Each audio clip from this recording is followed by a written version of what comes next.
Now. Good evening, everyone. Big Cottonwood Canyon is slated to reopen any moment now after being closed for avalanche mitigation and debris cleanup since last night. However, there is still no clear end in sight for Little Cottonwood Canyon, where people there have been stranded and trapped for several days now.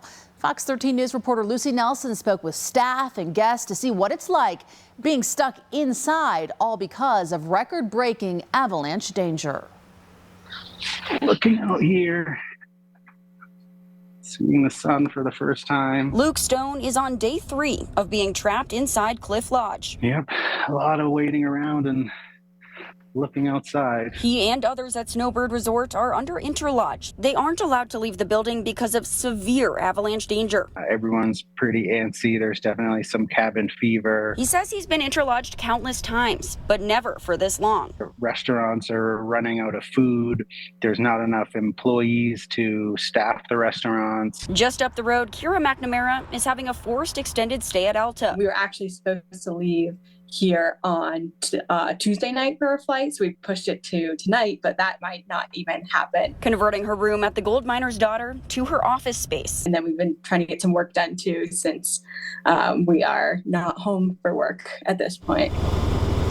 Right now, this is as far as drivers can go. Skiers and staff stuck at Alta and Snowbird around 7 miles from this point. And John Gleason with UDOT says there's no telling when the road will open again. This is probably about the highest avalanche danger that we've experienced. The Department of Transportation deals with road closures on a regular basis, but Gleason says this situation is much more intense. We're seeing these slides triggered in places that we don't usually see slides, and so we're putting the helicopter up there. DPS is working with us on that today.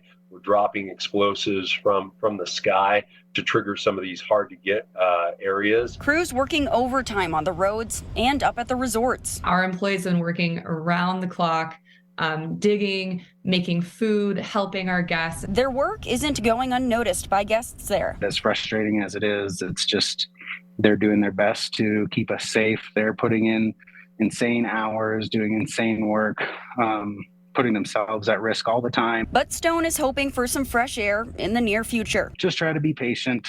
We've all had a lot of powder days this year, so hopefully we can get a few more. In Little Cottonwood Canyon, Lucy Nelson, Fox 13 News, Utah.